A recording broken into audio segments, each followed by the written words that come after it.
Hello guys, আসসালামু আলাইকুম। Happy new year everyone. So সবাই হচ্ছে 31st নাইটের দিন কেউ বারবিকিউ করেছে, কেউ কাবাব করেছে, এক একজন এক একভাবে সেলিব্রেট করেছিল। সো আমরা হচ্ছে কাবাব বানাতে যাচ্ছিলাম। সো দ্যাটস ওয়াই আগে থেকে মানে আমরা টিনের ভিতরে কয়লা দিয়ে হচ্ছে কাবাবটাকে পোড়াবো আর কি।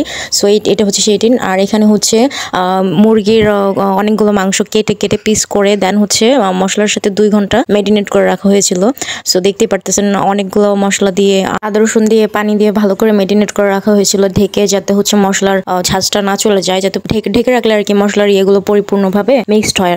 সো আমি এটা নেড়ে নেড়ে দেখাচ্ছিলাম যে এটা হচ্ছে ভালো করে মেরিনেট হয়েছে কিনা। পিসগুলো খুব ভালোই বড় বড় করে কাটা হয়েছিল, কারণ হচ্ছে যে বাসায় খাচ্ছি যেহেতু, তো এত ছোট করার কোনো প্রয়োজন নেই। দ্যাটস ওয়াই আমরা বড় বড় করে কেটে নিয়েছিলাম। সো তারপর হচ্ছে টিনের মধ্যে হচ্ছে কয়লা দিয়ে কেরোসিন দিয়ে হচ্ছে আগুন জ্বালিয়ে নিয়েছিলাম, কারণ এইভাবে ছাড়া আর কোনো ওয়ে ছিল না আগুন জ্বালানোর।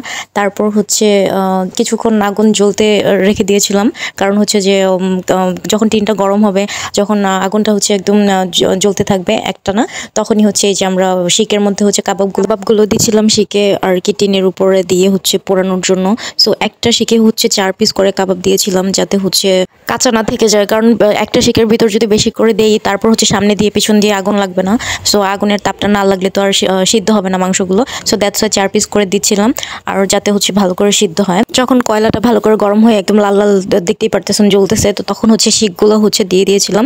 তো শিকগুলো দিয়ে দেওয়ার উপরে উপর দিয়ে হচ্ছে মশলার আরেকগুলো টিনের উপর দিয়ে দেওয়ার পর হচ্ছে যে মশলার আরেকটা লেপ দিয়ে দিয়েছিলাম, যাতে মশলাগুলো একটু ভালো করে লাগে। গরম হিটের উপর মশলাগুলো দিলে হচ্ছে যে মাংসের সাথে ভালো করে লাগবে। So that's why. তো এরকম এটার উপরে কয়লার উপরে হচ্ছে বাতাস করা লাগছিল, বাতাস না করলে তো হচ্ছে যে আগুনটা লাগবে না আর বা মাংসগুলো সিদ্ধ হবে না। সো এরকম অনেকক্ষণ রাখার পর হচ্ছে বাতাস করতেছিল আর রেখে দিছিল। তো তারপর হচ্ছে এক সাইড হয়েছে, আর এখন হচ্ছে অন্য সাইড উল্টায় দিয়ে এখানেও কিছুটা মাংসর উপরে হচ্ছে মশলা লাগিয়ে দিচ্ছিল। হচ্ছে সেমটাই আবার এরকম করা হয়েছিল, উপরে বাতাস দিচ্ছিল আর নিচ দিয়ে তো ওই যে কলার আগুন লাগতেছিল। সো কিছুক্ষণ পর হচ্ছে 2 সাইডে একটু একটু করে হয়েছিল, আর এটা বাম সাইডের 2টা হয় নাই, এখানে একটু কম আগুন লাগছিল। তারপর হচ্ছে যে এটা একটু বেশি সিদ্ধ হয়ে গিয়েছিল, মানে পুড়ে গেছিল একদম। সো এরকম করে করে সবগুলো এরকম করে আমরা পুড়ে নিয়েছিলাম। তো এভাবেই আমাদের 31st নাইট কেটেছিল। আপনাদেরটাও কেমন কেটেছিল জানাবেন আমাদেরকে। কাবাবগুলো অনেক টেস্ট হয়েছিল।